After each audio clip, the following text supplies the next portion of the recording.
pripravljeni na morda na prvi vtis malo bolj mirni ediciji festivala ulične glasbe, ampak mogoče bomo pa s to debato zakurili še bolj kot morda glasbeniki, ki so že od srede na ulicah Ljubljane.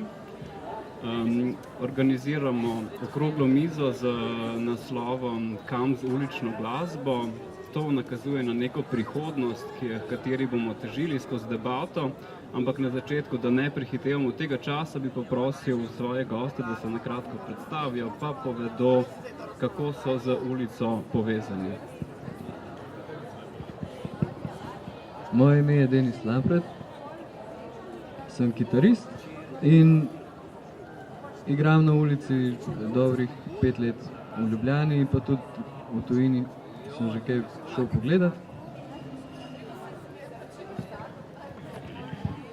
Dober večer, moje ime je Teja Škvarč. Jaz sem pa z ulico povezana na takšen način, da sem leta 2015 diplomirala na temo oziroma magistrirala na temo glasba na ljubljanskih ulicah. In sicer delala sem terensko delo od leta 2012 do 2014, se pravi, da sem evidentirala na takšen način, da sem popisovala, na kakšne inštrumente igrajo ulični glasbeniki, kje se nahajajo v središču Ljubljane, odkot prihajajo, predvsem me je pa tudi zanimalo, zakaj so na ulici. In potem je pa na koncu rezultat vsega tega terenskega dela bila moja magistrska naloga. Živijo, Janez Križaj, glasbeni producent. Na začetku kariere, natančneje v 80-ih, sem precej igral na ulici, z uličnim bendom celo evropsko turnejo smo skozi dali. Kasneje sem pa v studiu snemal plošče in pred parimi leti imel priložnost miksati tudi posnetke iz ulice. Posebno doživetje je ulična glasba veliko bolj spontana kot v studiu in sem si potem zaželel imel tudi to priložnost prav snemati na ulici studijske plošče oziroma studijske posnetke na ulici narediti. In takrat sem se malo bolj intenzivno oziroma pobrnil pozornost na sploh zvok ulice, kakšen je ta zvok, predno glasbeniki začnejo igrati. Takole pa bi kar začeli potem z tem, kdo ulični glasbenik je. Slišali smo, da Denis in pa Janez sta igrala na ulicah, pa bi morda Denisa na začetku poprosil, da podeli izkušnjo. Slišali smo, da gre za neko spontanost, nek spontani nastop. Kako pride do uličnega nastopa? Ulični nastop je spontan v tem smislu, da ljudje, ki so mu priča, zanj ne izvejo, preden se koncert začne. To pomeni, da take prireditve niso oglaševane. Za glasbenika pa niti ni to spontana stvar. Meni se še nikoli v življenju ni zgodilo, da bi srečal, da bi šel naključno po mestu in se čisto spontano odločil, ok, tukaj se bom pa ustavil in začel igrati. Vedno sem vedel vsaj kakšen dan prej ali pa kakšno uro prej, kje bom igral, s kom bom igral, kdaj se srečamo.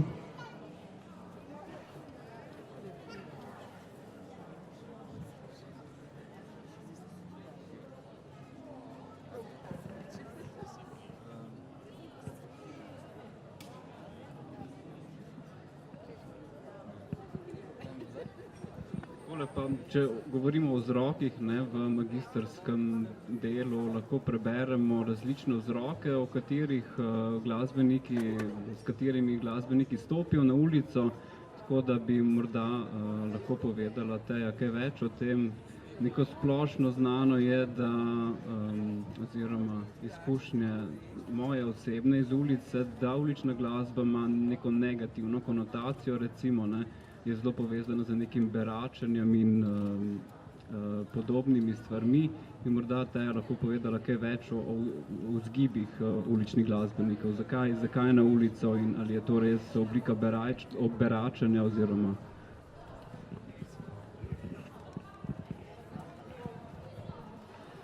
Ja, ne, vzgibov je kar nekaj.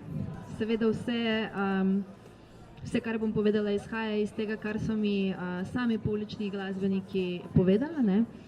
In velikokrat je motiv za nastop, gremo najprej iz negativnih, a ne, kakšen obup, se pravi, da so ljudje brezposelni, seveda znajo igrati na kakšen inštrument in se odločijo, nič ne, bom pa pač zaslužil kak cent.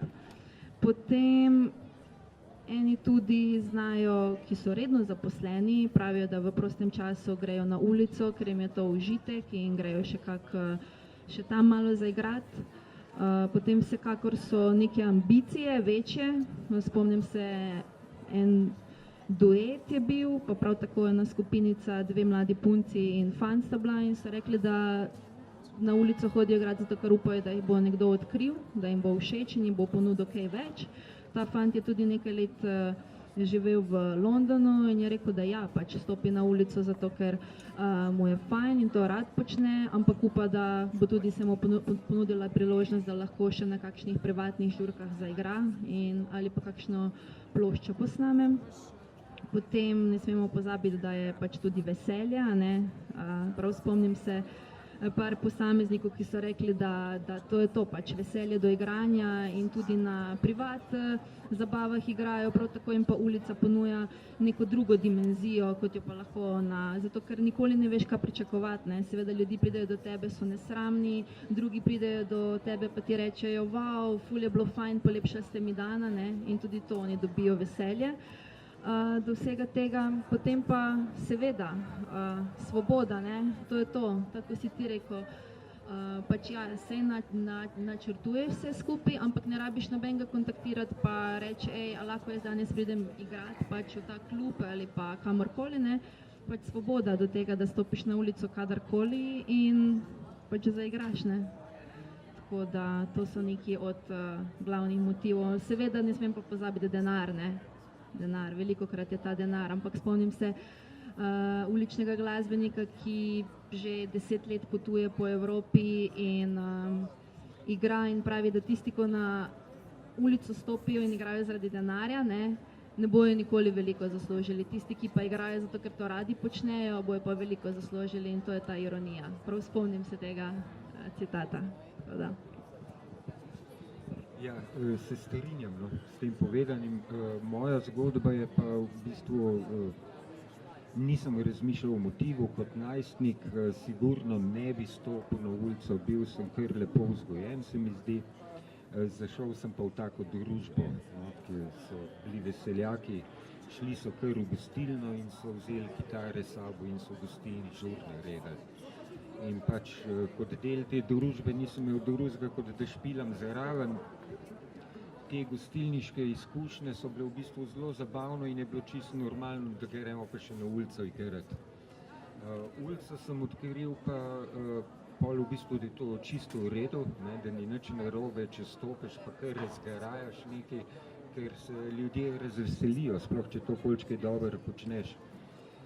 Ulica je najbolj neizprostno zrcalo, odlična šola za vsakega artista, nobene potuhe, nobenih plakatov, nobene vnaprej vabljene publike, nobenega protokola, samo ti si tvoj inštrument, glas in ali se ljudje ustavijo in poslušajo ali gredo mimo, je odvisno samo od tega, kaj počneš.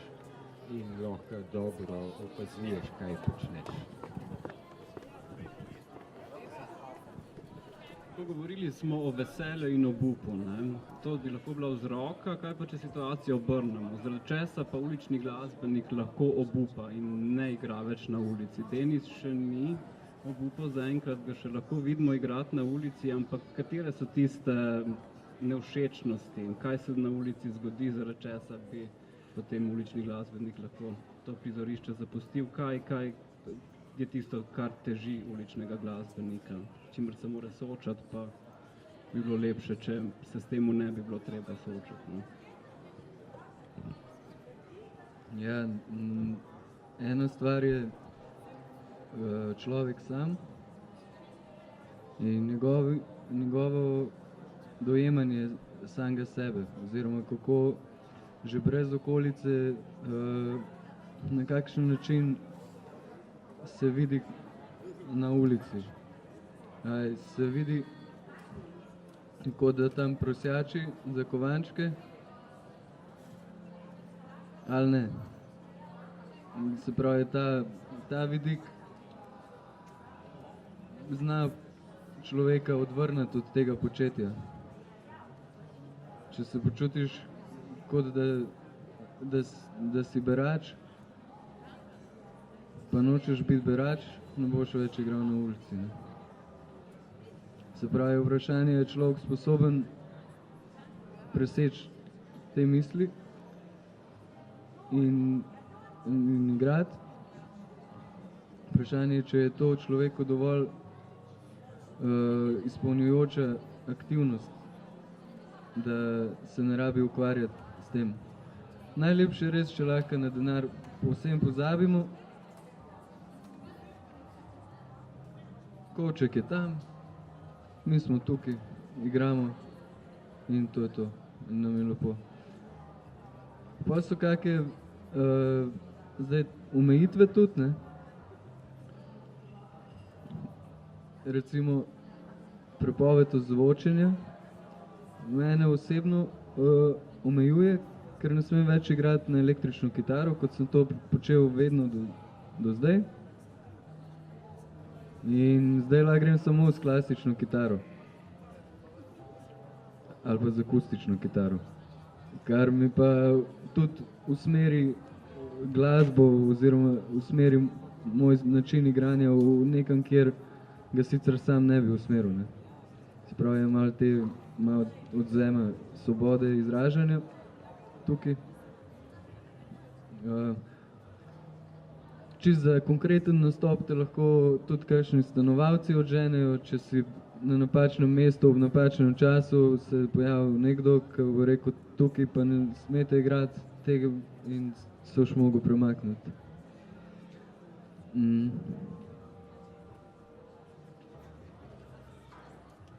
Ali pa enostavno želja po drugi službi, ne? Te lahko tudi pripravi do tega, da nehaš igrati na ulici. Eni glasbeniki recimo imajo ful problem s tem iti na ulico igrati, ne? Ker glih zaradi tega, zaradi te beraške konotacije, ki gre s tem poklicom, ne moramo se slepiti, ne? Še vsem smo na ulici, tlele kovančke ljudje dajejo, ne?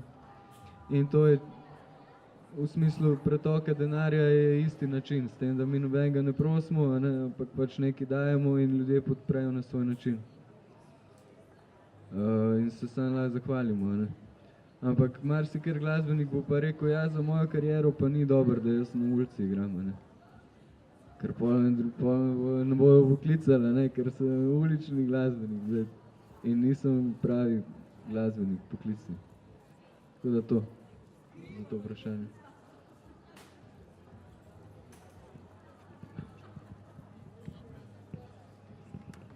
Ja, zdaj bom prav nadaljevala s tvojim zadnjim stavkom, ko si rekel, da če si na ulici, ne, da te več nočejo. Tudi v svoji magistrski sem napisala oziroma izpostavila en del iz Dnevnika, kjer je bil intervju z Tomaž Gromom, ne vem, če ga poznate, ampak je znan slovenski kontrabasist, ne, najverjetneje tudi, če kaj drugo igra. In je rekel, da on je pa v svoji glasbeni karieri se podločil, da gre prav na ulico igrati, ne? In so ljudje bili zelo presenečeni, ko so ga videli tam, ne? Zato ker tako si spet ti omenil, ker se to enači z beračenjem, ne? Ampak spet, ja, enači se z beračenjem, se to je že tako čez celo zgodovino, če gledamo, kdorkoli da je na ulici bil, ne? Naj bojo to bili sami, ne vem, performerji, od žonglerjev, bruhalcev ognja, tudi do glasbenikov, kadarkoli, ne? Pač nekdo, ki je na ulici, nenehno je v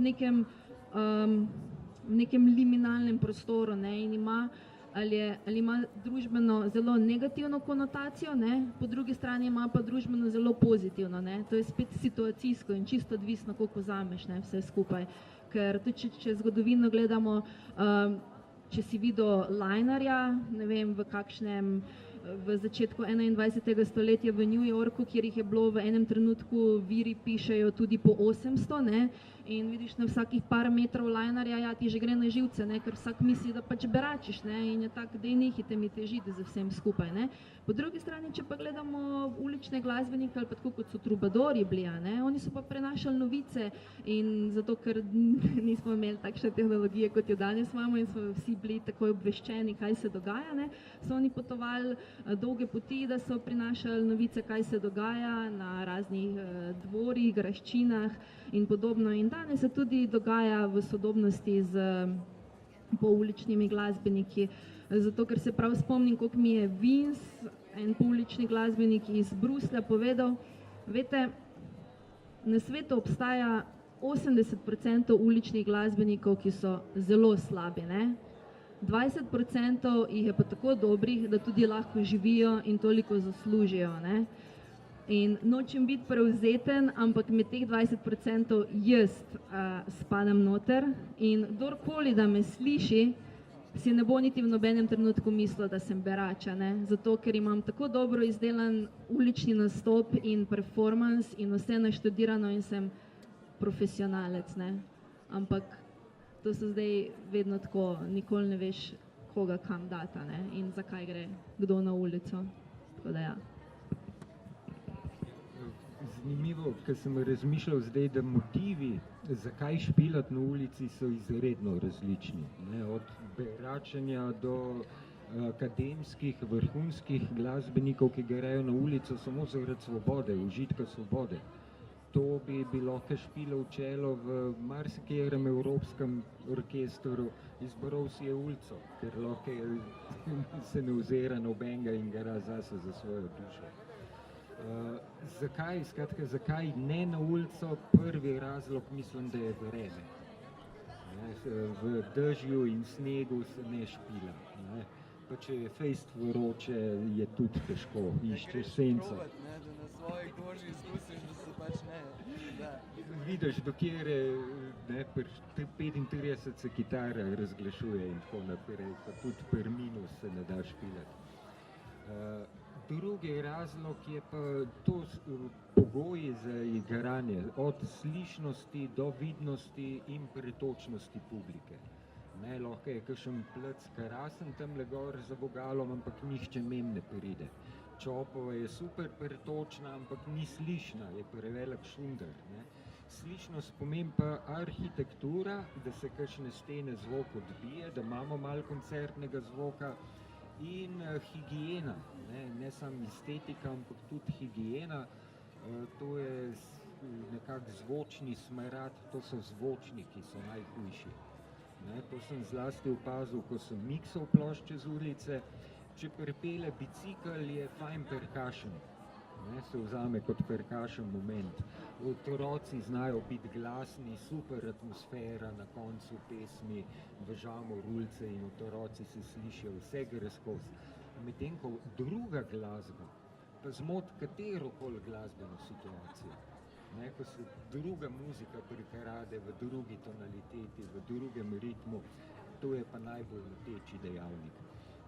In mislim, da to je en od pogojev, kjer je Ljubljana, ki ima vse ostale in vreme, in akustične, pretočne lokacije, vsem je top lokacija, ena od boljših evropskih mest za ulično igranje, je pa, vsaj kar se zahodne Evrope tiče, katastrofalno nizka na higieni zvoka.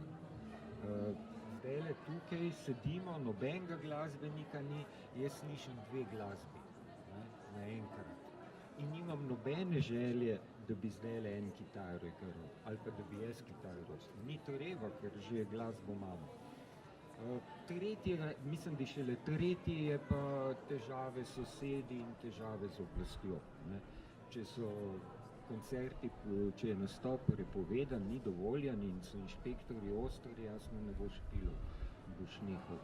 To so te administrativne omejitve. Zdaj smo slišali, da je zvočnik lahko tudi sovražnik. Na ulici, prej Denis rekel, da je prepovedano, zvočnik se ne sme več uporabljati, on ne more igrati jazz glasbe, za katero študira, recimo mora preusmeriti. Po drugi strani pa zvočniki lokalov, raznih trgovin, v katerih je tudi Janez namignil že malo, ne. Denis, imaš ti kakšno izkušnjo posredno, neposredno z javnimi zvočniki, zaradi katerih mogoče nisi mogel igrati oziroma? Ja, imam več izkušenj s tem.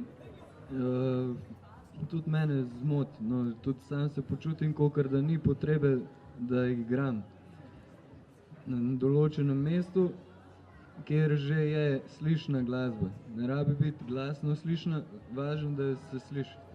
Ker tudi mi ne igramo zmeri isto na glas, mi včasih igramo glasneje, včasih tiši, včasih pride pauza. In res se strinjam s tem, kar je Janez rekel, da zmoti vsako muziko. In tudi miselni proces ali pa ustvarjalni proces glasbenika bo taka stvar zmotila. Zato sem se jaz velikokrat šel pogovarjati z dotičnimi osebami ravno okrog tega. Ne. In vedno sem se probal na določenem mestu, kamor sem prišel igrati, dogovoriti, da so se ostali zvočniki za tisti čas izklopili. In pa je pa vprašanje interesa. Enim je to boljš, drugim je slabše. Ampak navadno, ko so slišali, pa se mi je muzika dopadla, so rekli, super, vi samo še pridite, pa bomo mi ugasnili, ko boste začeli igrati. Velikokrat se je bilo pa treba, ko te še ne pozna človek, pač malo pregovarjati, ne. Oni so rekli, ne, mi rabimo svojo zvočno podobo imamo, mi moramo imeti glasbo zaradi strank, ali pa franšizno določilo, da mora biti glasba. Ali pa jaz ne morem tukaj nič, to morate šefa vprašati. So blokade, no. Ampak se jih da nekako preiči. Se da. Sem se marsikaj že uspel zmeniti, no, da smo lahko igrali v miru in v tišini. Tudi z nekaj ustrajnosti. Ja, tudi tukaj na Mestnem trgu se je to zgodilo. Tukaj te 3 glasbe oziroma 3 različne pesmi, ki se sicer hkrati predvajajo, so dale prostor en super glasbenikom, ki so prej igrali. Tako da super, ja. Več tega.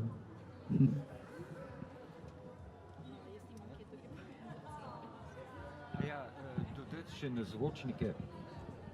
Ja, škoda je, ker glasba potrebuje tišino, vsaj ščepec tišine, iz tišine se rodi glasba. Ampak tišina je v sodobni civilizaciji tabu, paranoja vlada pred tišino.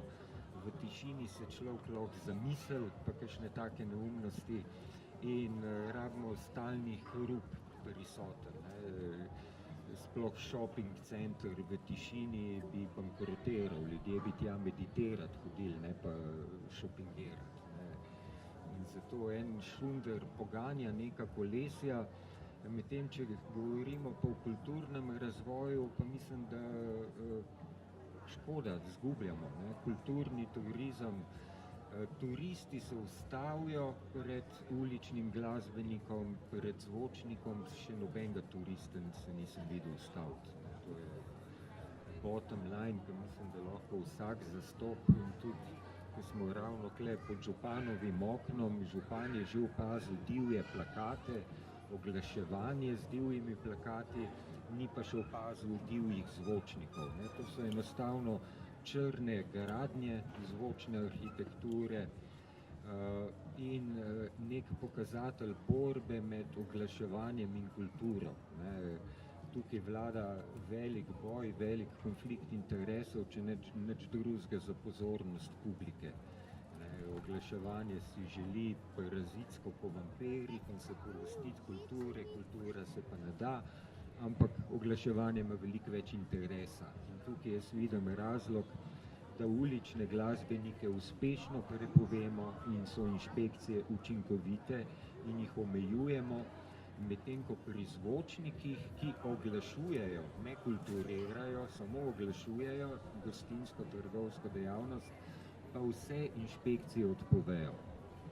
Zvočniki nimajo dovoljenja, po vseh naših pozitivnih predpisih nihče ne sme dati zvočnika v javni prostor brez posebnega dovoljenja, ampak te zvočniki kar so. In tle je pač mogoče simptomatično tudi to, da se nobena od inšpekcij ne odzove na vabila na okrogle mize.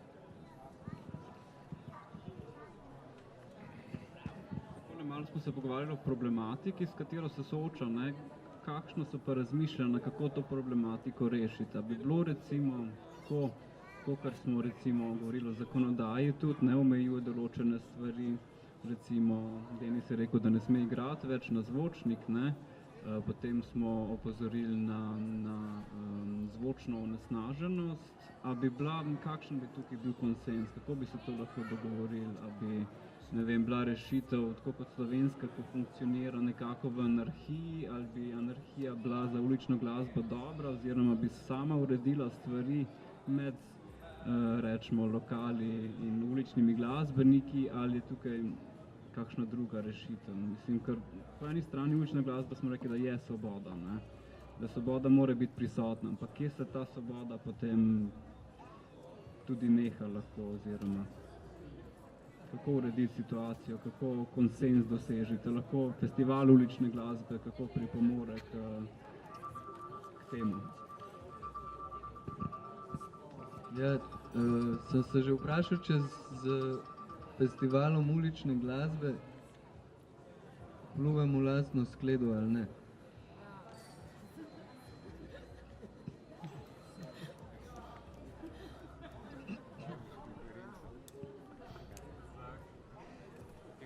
Ker to je kakor ena, dajemo strukturo, ne? Mi zdaj vemo, kdaj bojo teli nastopi, ne?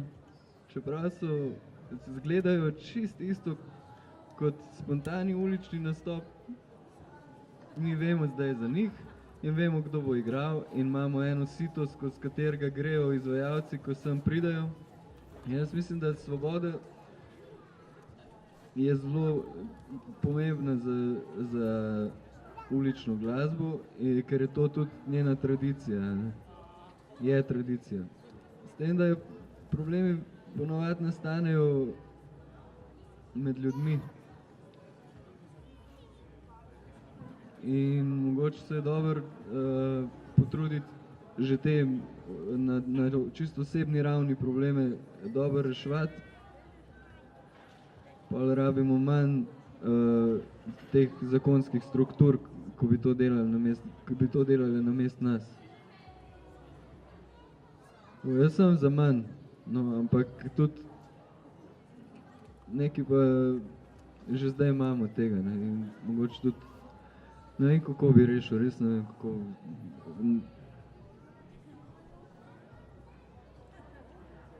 Jaz bi kar ugasnil te zvočnike, no. Pa da vidimo pol.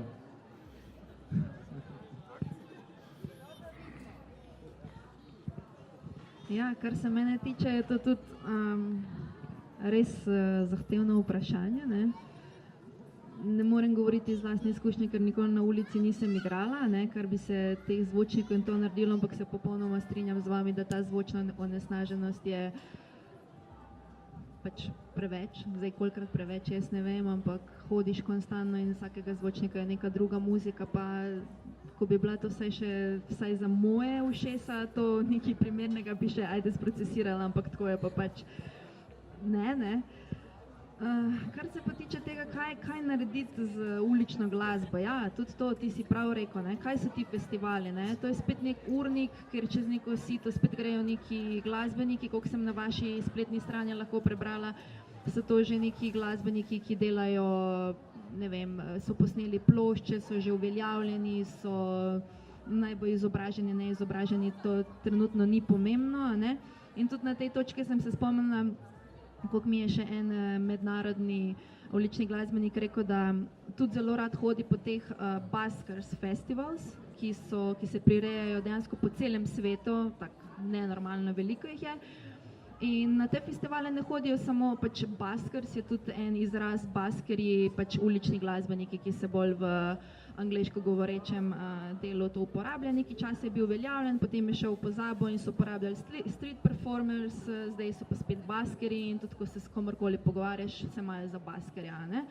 No in tako so tudi ti festivali, na te festivale se lahko tudi prijavijo, se pravi bendi ali pa posamezniki, ki snemajo plate, so tako uveljavljeni in je rekel, da takrat je videl največ poloma, ne, za nekoga, ko si misliš, da je zelo dober muzičar in v studiu vrhunsko nekaj posname in na odru, ja, je vse perfektno, ker imaš super ozvočenje, ker imaš to, ampak ko pa pridejo na ulico, pa totalno zmrznejo, ampak zmrznejo v tem pogledu, ne da ne znajo dobro igrati, ampak ne znajo izpostaviti tisto situacijo, kjer ti pridobiš občinstvo, da se ustavi in ustvariš tisti trenutek na ulici. To je bistvo ulične glasbe, ne. Saj ni bistvo, da si ti zdaj akademsko šolan in da si v nulo odšpilaš neki, ne, karkoli, se na ulici ni toliko pomembna neka glasbena popolnost ali pa izvedba, koliko je to, da ti res znaš nekomu nekaj ponuditi, da se ustavi in te posluša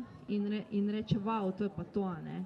Dobro, to tako obstajata dva načina, kako to posamezniki pridobijo, ne, naj bo to neka domačnost, se pravi, da je tebi nekaj znano in se tako, wow, malo bom zadensal ali pa ful mi je fajn, ali pa neka virtuoznost, nekaj, kar slišiš in vidiš, kar ni vsakdanje, to je tudi ena od formul, ne, uspeha.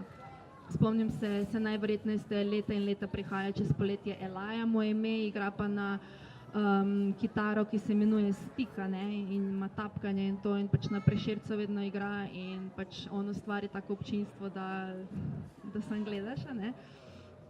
No, v glavnem, kje sem ostala, da ne bom predolgo govorila, to kaj narediti z ulično glasbo, ne, kaj narediti. Pa čez dalje več turistov imamo, ne, to je to, turistična destinacija, zdaj tudi kar se tiče same mestne občine, ki neke zakone tukaj uveljavljali kadkor in seveda tudi skupnost, ne, skupnost ima tudi zelo pomembno vlogo, ne, zato ker če kaj njim ne odgovarja, oni imajo sestanek in tam odločijo, kaj želijo, ne, tako da tudi to ne smemo pozabiti. Ne vem, vsako leto je čez dalje več uličnih glasbenikov in če bi se vsak držal pravila, nastopaj pol ure ali pa 1 uro na ulici in potem odidi, ne, ker nočeš težiti mimoidočim, bi mogoče še stvari funkcionirale, ne. So pa tako, kot so drugi glasbeniki izpostavili, vedno obstajajo neki posamezniki, ki pa pač to izkoriščajo in se jim gre samo za denar in znajo vztrajati tudi po 8-9 ur, ne, in jaz verjamem, če bi tukaj živela ali pa delala, jaz tega ne bi prenašala, da se pa konstantno vse menjavajo ljudi, glasba, ker spet ni toliko slaba glasba na ulici, pa bi tudi najverjetneje se lažje vse sprocesiralo, ne bi prihajalo do zakonodaje. Smo pa še ena med, po mojem mnenju, redkih prestolnic, ki nimamo zelo strogo zakonodajo, ker kaj se tiče, pustimo zdaj London, Pariz, Bruselj in to, ampak tudi takšne manjše, kot so Linz, Salzburg, Švica in podobno, pač tam imajo pravila, da lahko maksimalno 30 minut igraš in odideš, ne smeš več in tudi izdajajo dovoljenja, kjer lahko 3 do 4 na mesec igraš in to je to, ne. Nekje grejo v druge ekstreme, nekje ne, ampak mi smo še dokaj tolerantni, no, če lahko rečem. O regulativi glasbenikov se mi zdi v bistvu nesmiselno govoriti, dokler zvočnikov ne reguliramo, ker te zvočniki sami so tak filter, da gneče ne bo, se ne more zgoditi. Bi pa se gneča zgodila, če bi recimo Čopovo ulico, ki je imela pred 5 leti 10 zvočnikov, danes jih ima 20. Če bi teh 20 zvočnikov na Čopovi ulici ugasnili, tam bi bila gneča. V 2 letih bi bila to najbolj obljudena ulica z uličnimi glasbeniki in bi mogoče bilo fajn pol razmišljati o neki regulativi. Do zdaj pa zvočniki kar so, čeprav zakonodajo imamo, samo politične voljeni. In kakor smo mi govorili na mestu, je bil odgovor nekako, ja, mesto se razvija, morate se zastopati, da mesto se razvija. In pri tem pa moramo vedeti, da so Alpe meja, kulturna meja. Na zahodni, severni strani Alp nikjer ni uličnih zvočnikov, Avstrija, Švica, Italija, Španija ne poznajo. Skratka, v Evropi zahodni ni zvočnikov, na Balkanu pa so. Ne, če greste na Makarsko, kamorkoli dol na jug, Grčija, Turčija, da ne rečem Afrika, je to zbijajne in hrup povsod in to je čisto normalno.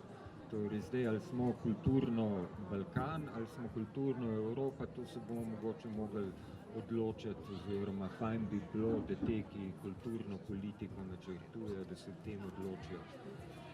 Drugače pa, ja, ko je svoboda, je problem to, da se najde ljudje, ki jo ne spoštujejo in jo zlorabijo, ki ne spoštujejo bontona. En tak ulični bonton je, da se ne postavi zraven gostinskega lokala, da se ne postaviš pred vrata trgovine, skratka, da ne motiš nikogar, da najdeš prostor, kjer nisi motnja v normalnem življenju. In tukaj smo imeli en romunski bend, mislim, da je bil, naši ulični glasbeniki so hodili do njih in jih prosili, ne hodi se med mize, ne teži se gostom v lokalu, ne, ker te so prav šli na gostinski vrt s klobukom. To je ne, ampak njim se to ni dalo dopovedati, da je to ne. In potem, kot je povsod normalno, da špilaš 1 uro, največ uro pa pol in se spokaš, imamo lep primer, zastrašujoč primer pod Prešernovim spomenikom, harmonikaša, ki je to njegov prostor, 10 ur na dan, vsak dan. To je njegov in ni drugega glasbenika in ga zbrca starat. Skratka, ogabno, tukaj smo pač kulturni, če bi se nek taksist tako obnašal, bi imel dan, 2 rok trajanja, pa bi pa plaval v Ljubljanci, tukaj pa glasbeniki zamaknejo za roko in grejo 2 ulici stran in se ne menijo za tega pač podlalo na Tromostovju. In mesto je šlo spreminjati, je šlo zaostraševati pogoje za ulično glasbo, ravno zaradi teh 2 problemov, ki sem jih opisal. Odlok so spremenili pa tako nesrečno, da jih niso rešili. Zagrenili so pa življenje mnogim kvalitetnim dogajanjem, skratka, manjša kulturna ponudba. Sicer, ja, absolutno rabimo čim več svobode in želja vseh je, da bi bilo to svobodno, ampak, kot pravim, so problematični posamezniki in zaradi takih budal žal s težkim srcem rečem, ja, mogli bomo mogoče kakšna pravila postaviti, ta bi mogla biti pa veliko bolj logična in jasna, kot so takih imamo zdaj. Bruselj ima recimo razdeljen parne, neparne ure. Od 10 do 11, od 12 do 1 se lahko špila. In je ta 1 ura totalno določena in ni nesporazumna. To so primeri. Se pravi, ta svoboda vseeno je nekako vprašljiva, pa krhka, bomo rekli krhka potem, ja. Takole, jaz bi se gostom zahvalil za tale pogovor. Jaz mislim, da neko podobo ulične glasbe, uličnega glasbenika smo nocoj pokazali z različnih perspektiv. Zdaj, jaz bi se vsem zahvalil, da ste prišli, da ste nas poslušali, pa želim vam lep večer še naprej. Ja, a bi preden odidemo še kdo kakšno vprašanje za naše goste postavil morda? Ni, vse smo povedali. Ni vprašanj. Dobro, potem bi jaz povabil, jutri smo še, jutri se še dogaja na ljubljanskih ulicah, tako da pridite naokrog, začnemo ob Denis, kdaj začnemo? Lahko povabiš, glede na to, da si tudi organizator festivala, bi lahko povabil naše obiskovalce. Ja, začnemo ob 10 na Bregu, oziroma, ja, sam ne bo na mostu. Ne bo na mostu, tako da ob Čevljarskem mostu ob 10, tako da ne predolg bedetno. Da se tudi prespati, program je bolj dopoldan, pa tako. Tisti, ki boste tle spali, pridite pa ob 5 na Rimski zid, bo pa ena lušna predstava, cirkuška predstava.